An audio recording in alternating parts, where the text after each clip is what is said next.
Hello dear student and welcome to the video on BH curve or magnetization curve and hysteresis loop. I am Chaitna Dolse, lecturer of NIT Polytechnic Nagpur. Today I am going to teach unit number 1, that is electric and magnetic circuit, and subtopic is BH curve or magnetization curve and hysteresis loop. First of all, we discuss summary of previous video. We learn basic knowledge of electrical parameters and magnetic circuit parameters, also learn its symbol and unit, and identify the various types of electric and magnetic circuit and their difference between in it. Previous video में हमने electric and magnetic circuit दोनों का difference पढ़ा था, दोनों का comparison पढ़ा था, उसका एनालॉजी पढ़ा था। इलेक्ट्रिक सर्किट के पैरामीटर्स और मैग्नेटिक सर्किट के पैरामीटर्स, इन दोनों में क्या डिफरेंस होता है ये हमने प्रीवियस वीडियो में देखा है। अभी ये वीडियो में हमें देखना है कि मैग्नेटिक सर्किट के जो पैरामीटर्स है उसके वर्सेस बीएच कर्व कैसे बनता है ये अभी हमें पढ़ना है। सो course outcome, use principle of magnetic circuit to solve engineering problems. Learning outcomes. After watching this video, we will able to understand basic knowledge of magnetizing curve or BH curve and identify the BH curve and hysteresis loop of magnetic and non-magnetic material. BH curve को ही हम बोलते हैं magnetising curve. BH curve and hysteresis loop, हमने previous video में B और H ये दोनों का लॉन्ग फॉर्म भी पढ़े थे, उसको बोलते क्या है, किससे डिनोट करते हैं, वो कौन सा पैरामीटर है, ये सारी चीज़ें हमने प्रीवियस वीडियो में पढ़े हैं। अगर आप लोगों ने स्टडी की होंगी तो आपको अभी याद होगा, अगर आपने स्टडी नहीं की होंगी तो आपको याद नहीं होगा। तो सबसे पहले आपके मन में एक क्वेश्चन आया होगा, B यानी क्या एंड H यानी क्या। तो सबके मन में ये क्वेश्चन आया है, what is the BH curve. BH curve क्या होता है। अभी आप याद करो कि प्रीवियस वीडियो में हमने B को किससे डिनोट किया था और H को किससे डिनोट किया था, याद आया? हाँ, मुझे तो याद आया। B यानी होता है magnetic flux density and H यानी होता है मैग्नेटिक फील्ड इंटेंसिटी। अभी आप लोगों को भी क्लिक हुआ होगा कि प्रीवियस वीडियो में एग्जैक्ट हमने यही पढ़ा तो था, लेकिन इसकी डेफिनेशन क्या थी यह भी याद नहीं आ रही होंगी, है ना। तो चलो हम ये भी देख लेते हैं। Magnetic flux density, magnetic flux density को हम डिनोट करते हैं B से।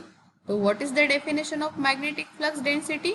The flux per area measured in a plane perpendicular to the flux is defined as the flux density. It is denoted by B and formula of B is flux divided by area, यानी B is equal to phi divided by area। तो unit क्या हो गया, weber पर metre square, इसी को हम बोलते हैं टेस्ला। क्लियर है। अभी H यानी क्या होता है, magnetic field intensity. What is the definition of magnetic field intensity? The magnetic field strength at a point in the magnetic field is defined as the force experienced by a unit north pole placed at that point in the magnetic field. It is denoted by H and unit of H is Newton per Weber or ampere per meter or ampere turn per meter, and formula of H is H is equal to N into I divided by L। Magnetic field intensity, तो इसका unit क्या हो गया, ampere turn पर metre, इसीलिए हमने यहाँ पर लिखा है ampere into turn divided by length in metre. Clear है। अभी आपको याद आया होगा B यानी क्या, H यानी क्या, उसकी डेफिनेशंस, उसका फॉर्मूला एंड उसका यूनिट। क्लियर है इतना? अभी हम पढ़ते हैं BH कर्व। BH कर्व को ही दूसरा नाम है magnetisation curve. BH curve exam में दोनों क्वेश्चन आ सकते हैं, ड्रॉ BH कर्व और ड्रॉ मैग्नेटाइजेशन कर्व। तो दोनों नेम में आपको कंफ्यूज नहीं होना है। ये BH कर्व का ही दूसरा नाम क्या है? Magnetisation curve. अभी ये मैग्नेटाइजेशन कर्व होता क्या है? Magnetisation curve, the BH curve or magnetization curve is the graphical relation between B and H। ये यहाँ पर आपको एक ग्राफ दिख रहा है, ये क्या बोल रहा है? Graphical relation between B and H। हमें पहले प्लॉट करना है X axis and Y axis. X axis पे हमें लेना है H एंड वाई एक्सिस पे लेना है B। यानी इसका जो ग्राफिकल रिप्रेजेंटेशन है किसके वर्सेस है? B एंड H के versus. The BH curve of figure can be described by dividing into the 3 region. सबसे पहले यहाँ पर क्या करना है, यहाँ पर आपको 0 मेंशन दिख रहा है। पहले हमने क्या किया, 4 क्वाड्रेंट में डिवाइड किया, plus H negative H plus B negative B। सबसे पहले हमने 0 से कर्व को बनाना स्टार्ट किया है, 0 से बनाना स्टार्ट किया है। यहाँ पर देखिए, अगर H इंक्रीज हो रहा है तो B की भी वैल्यू इंक्रीज हो रही है। हमें एक यहाँ पर पॉइंट मिला है 0 to x।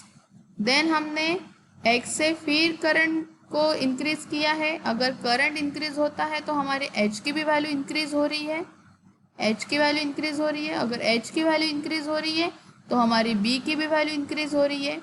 देखिए, पहले 0 to x पहले इतना डिस्टेंस था, अभी हमारा डिस्टेंस इतना हो गया।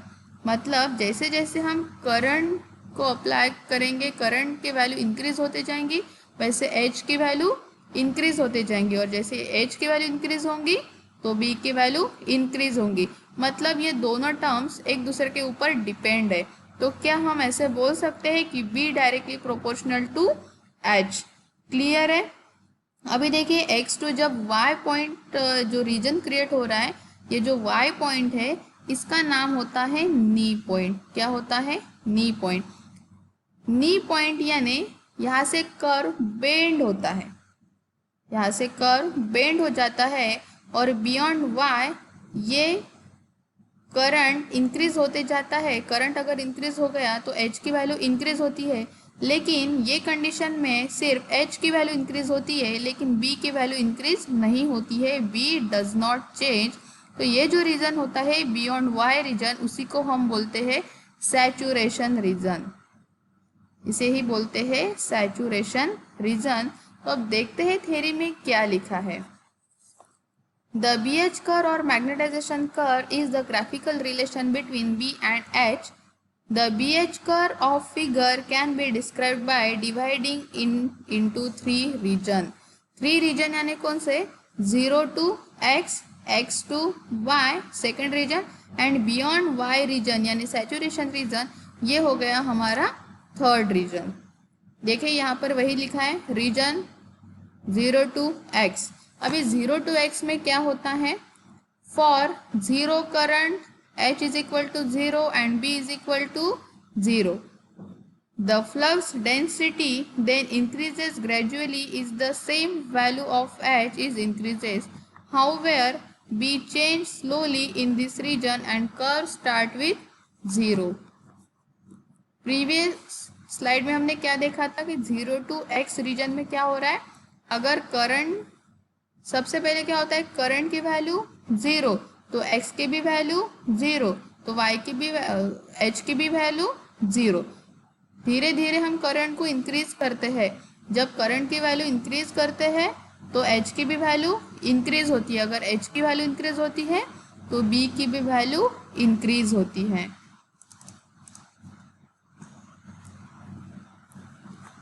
नेक्स्ट रीजन होता है रीजन x to y। इसमें क्या होता है, in this region for small in H there is large change in B, the curve is almost linear in this region. This linearity comes to an end at point y and curve start bending point y is called as knee point.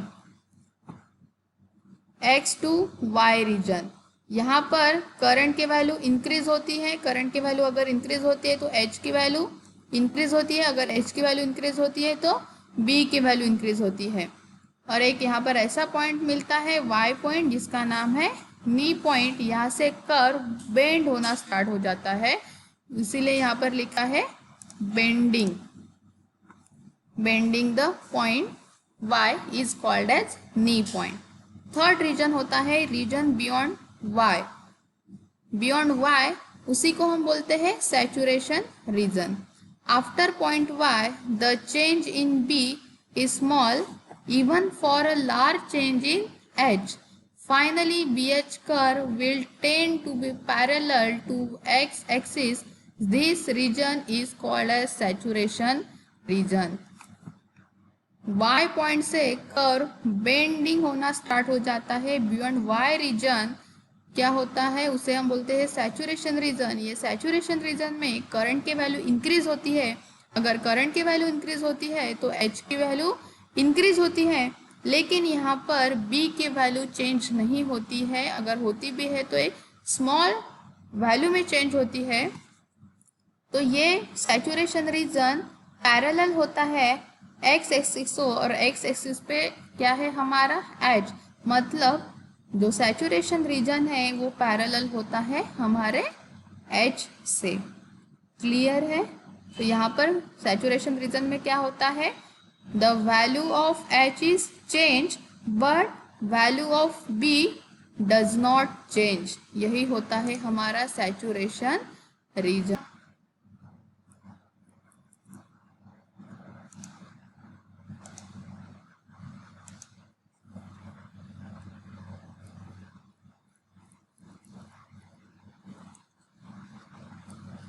उसी को हम बोलते हैं saturation reason. आगे जो पढ़ने वाले हैं हिस्टेरेसिस लूप और मैग्नेटाइजेशन लूप, ये हम नेक्स्ट वीडियो में पढ़ेंगे, यही वीडियो को हम कंटिन्यू करेंगे। तो उसके लिए आपको नेक्स्ट जो लिंक आएंगी वो क्लिक करके वो पढ़ना है, ठीक है। Thank you so much.